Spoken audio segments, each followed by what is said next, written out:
Everyone. তো আজকে চলো তোমার শর্টকাট প্রসেসে যে ঝাল আমের আচারটা কিরকম বানানো হয় মিক্সচার আচারের মতন ঘরে বানায় তোমরা খাইতে পারবা। তো এখানে দেখো সব কিছু রেডি করে দিছি। এখানে দেখো আম রাত্রেবেলা কাইটটা নুন হলুদ দিয়ে মাইখা রাখলাম, সকালে উঠে জলটা ফালাই এটা রোদ্রে দিছি। তারপরে এখানে দেখো সমস্ত যা যা মশলা লাগে আর লবণটাও ভাইজা লইছি, পেস্ট করে লইছি। এখানে লইছি মরিচের গুঁড়া আর এই যে গুড় নিছি আর এই যে কালি জিরাটা আর এখানে হয়েছে এই যে তেল। তো প্রথমেই দেখো কালি জিরাটা এখানে ঢেলা দিব, সুন্দর করে দেখা যেতেছে। কালি জিরাটা এখানে ঢেলা দিব, তারপরে এই যে মরিচের গুঁড়াটা একটু বেশি করে দিব কারণ কালারটা আইতে লাগে। আর এখানে কিন্তু শুকনা লঙ্কাও দিছি। এই যে মরিচের গুঁড়াটা এরকম করে ঢেলা দেবো অল্প বেশি করে।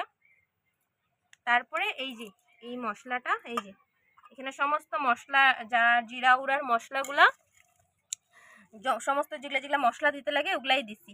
এই যে লবণও পেস্ট করে লিছি, যা মশলা দিতে লাগে আর কি সব দিয়া সব কিছু দিয়া ভালো মতন এই যে এরকম মিক্স করে লমো। তারপরে এই যে তেল দিয়া দেবো, এই যে তেল। আর এখন বেশি করে তেল দেবো না, অল্প তেল দেবো খালি মশলা লাগার লিগা। পরে দিয়া বয়ামে বেশি করে মশলা দিলে দিতে পারো আর না দিলে এমনিই খাইতে পারো। এই যে ফার্স্টে মশলাগুলো মাইখা লুম এমনি করে। যে গুড়টা পরে গইলা যাবো আস্তে আস্তে করে, এটা হাত দিয়া ভালো মতন করে নেবা। তোমরা চাইলে ছেনি দিয়েও করতে পারবা। এই যে এরকম করে মশলাটা মাইখা লিবা ভালো মতন মশলা মাইখা লিবা।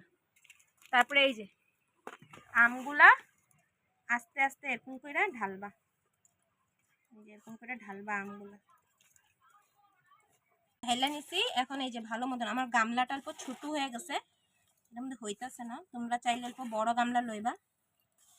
এই যে এরকম করে মাইখা লইবা, ভালো মতন মাইখা লইবা। এরকম গামলাটা বেশি ছোট হয়ে গেছে দিকে ঝাঁকড়াইয়া লইতেছি। দেখো সুন্দর করে হয়ে গেছে। তো এটা এখন ভালোটিকে রোদ্রে দিমু। রোদ্রে দিয়ে যখন মইজে যাইব বয়ামে ঢুকাইয়া তেল গরম করে ঠান্ডা করে তোমরা দিবা। তেলটা কিন্তু ভালো তেল দিবা। এই যে আচার হয়ে গেছে। তো অবশ্যই কমেন্ট করে কইবা আমার এই আমের আচারের রেসিপিটা কিরকম হয়েছে। আরও নতুন নতুন আপডেট দিব, আরও বহুত রকমের বানাবো।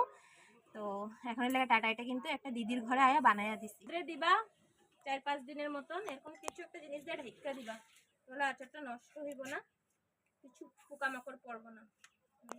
দিবা খুব সুন্দর হইব, খাইতে খুব টেস্টি।